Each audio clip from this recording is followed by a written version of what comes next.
जब 2024 में हम लोग किसी भी फंड का परफॉर्मेंस चेक करते थे 1 ईयर के लिए, या लार्ज कैप की जैसी बात करते हो, लार्ज कैप किसी ने 30% रिटर्न दे रखा था, किसी ने 34% रिटर्न दे रखा था।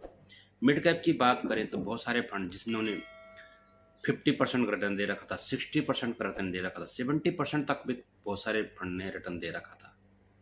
स्मॉल कैप की बात करें तो वो स्मॉल कैप में भी सेम ऐसे ही था। लेकिन अगर आज की अगर बात करें, आज अगर चेक करें म्यूचुअल फंड की अगर बात करें तो लार्ज कैप में पिछले एक साल में 2024-2025 तक तो सिर्फ 0 पॉइंट किसी ने 60, 0.70 इतने से ज़्यादा किसी ने रिटर्न नहीं दे रखा है सिर्फ एक साल में। लक्की थे वो लोग जिन्होंने मतलब 2020 में 21 में इन्वेस्ट किया था तो उनका अच्छा खासा रिटर्न बना। लेकिन जिन लोगों ने 2024 में इन्वेस्ट करना शुरू किया था उनकी आज बिल्कुल 0% रिटर्न है। अगर ईटीएफ की अगर बात करें तो ईटीएफ में लार्ज कैप में ही ज़्यादा से ज़्यादा 7% का रिटर्न है एक साल का। लेकिन दोस्तों इन बीच में एक ही ऐसा सेक्टर है जिसने बम्पर रिटर्न दिया अच्छा खासा। जैसे कि पहले मैं आपको बताया कि पहले लार्ज कैप में जो है तो किसी ने 34%, 35% का रिटर्न दे रखा था। इस तरह करके दोस्तों कभी भी हो पोर्टफोलियो डाइवर्सिफाई करना बहुत ज़रूरी है। मैंने पहले आ, वो किया था, एक वीडियो बनाई थी, तो मैं अपना पोर्टफोलियो शो किया था उसमें।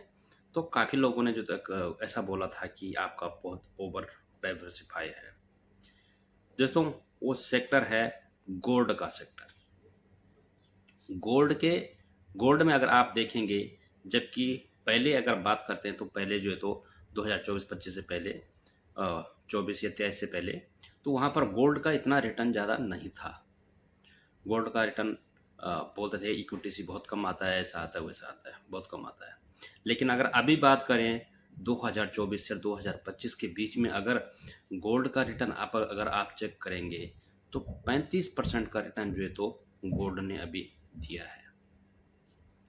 अगर किसी ने 2024 में गोल्ड में इन्वेस्ट किया होता तो उसका जो नुकसान म्यूचुअल फंड में हुआ है वो अभी भरपूर पूरा यहाँ से हो सकता था। लेकिन ऐसे ही है ना कि हम लोग इतना वो नहीं करते हैं हर चीज़ में। इसलिए करके दोस्तों हर चीज़ में गोल्ड में भी इन्वेस्ट करना ज़रूरी है। और small cap, mid cap, large cap, flexi cap, debt fund अगर हो सके तो खैर हर किसी की बात तो नहीं कर सकते हैं क्योंकि हर किसी के पास पैसा इतना तो रुकता नहीं है। लेकिन अगर एसआईपी की अगर बात करें तो एसआईपी कम से कम जो भी हो डाइवर्सिफाई करना ज़रूरी है।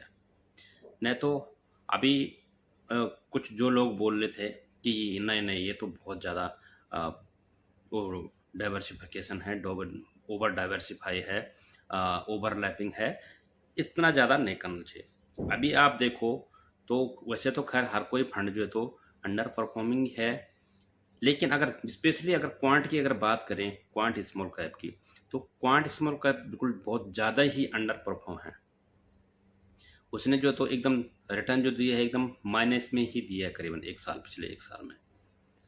वैसे तो हर कोई फंड की सबकी वाट लगी पड़ी है, लेकिन क्वांट की जो है तो कुछ ज़्यादा ही है, कुछ ज़्यादा क्योंकि पिछले दिनों में कुछ प्रॉब्लम आ गई थी फ्रंट रनिंग केस के मामले में, जो तो उसमें जो तो कुछ प्रॉब्लम आ गई थी। इस चलते जो तो क्वांट के जो भी फंड है उन्होंने जो तो हर किसी ने जो तो इसमें फंड में जो तो प्रॉब्लम है। इसीलिए करके दोस्तों जो तो अपना पोर्टफोलियो जो है तो डाइवर्सिफाई ज़्यादा करना चाहिए। कम से कम अगर आप बना रहे तो 3-4 तो स्मॉल कैप जरूर रखना चाहिए। अगर स्मॉल कैप में अगर आपकी रुचि है वो करने की, इन्वेस्ट करने की, तो कम से कम 3-4 स्मॉल कैप तो जरूर रखना चाहिए। कोई अगर किसी में प्रॉब्लम आ गया तो किसी भी दूसरे जो है तो उसकी भरपाई कर सकते हैं। मिड कैप भी जरूर रखना चाहिए।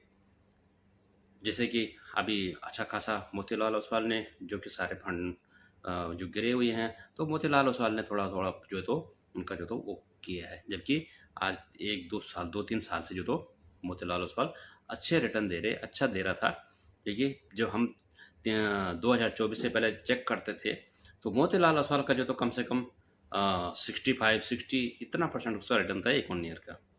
तो जो तो दोस्तों जब भी आप अगर इन्वेस्ट कर रहे हैं तो 1 ईयर के बिहाफ पे बिल्कुल भी ना जाएं कि यार 1 ईयर में इतना इतना रिटर्न दिया है तो हम जो तो अगले साल में जो तो बहुत पैसा बन जाएगा। और बदनसीब है वो लोग जिन्होंने 2024 में इन्वेस्ट किया। तो 2024 में इन्वेस्ट किया तो उनके तो बेचारों की वाट लग गई, उनके पास तो अभी माइनस में पूरा रिटर्न होगा। खैर मैं थोड़ा सा ऐसा है कि 2024 से पहले स्टार्ट कर दिया था, इसलिए करके इतना वो मैं तो नहीं हूँ, लेकिन जो रिटर्न होना चाहिए था वो रिटर्न नहीं है। जो जैसे कि जिन्होंने बहुत लोगों ने 4 साल 5 साल पहले किया था, यानी कोविड के टाइम पे जिन्होंने किया था, उनका अच्छा से कम अब 20-25% रिटर्न तो जरूर होगा पोर्टफोलियो में। लेकिन अगर आप म्यूचुअल फंड में अगर आए हैं तो आपको जो तो घबराना तो जरूरी नहीं है, बिल्कुल नहीं है, क्योंकि लॉन्ग टर्म के लिए बने रहना है। लॉन्ग टर्म के लिए बने रहेंगे तो आपका पैसा ज़रूर बनेगा। लेकिन अगर इतने में अगर, क्योंकि म्यूचुअल फंड है, मार्केट का कोई वो नहीं है, इस जो मंदी में है मंदी में लगा लो इसकी, क्योंकि मार्केट जो तो सबको भगा के रहेगा। अभी पहले आ, उसका लड़ाई हुई थी, यूक्रेन रसिया की लड़ाई हुई थी, उस टाइम पे मार्केट गिरा था पूरी तरह से, कम से कम 70% गिरा था, तो चलो वहाँ से आए थी। फिर जाके ईरान इजराइल गाजा वगैरह वगैरह इनकी लड़ाई हो गई, इंडिया पाकिस्तान की लड़ाई हो गई, ऐसे ऐसे करके फिर तब तक चुनाव आ गए। तो तुम ये जो तो मार्केट जो तो किसी को टिकने नहीं देगा, टिकेगा वही जिसको पेशेंस होगा, जो कि लॉन्ग टर्म के लिए होगा क्या, जो पोर्टफोलियो में ध्यान ही नहीं देगा, बिल्कुल देखेगा, देखना ही बंद करेगा तो वही करेगा। वरना अगर आप बार बार देखेंगे, बार बार अगर ऐसे करेंगे तो फिर प्रॉब्लम आ जाएगी।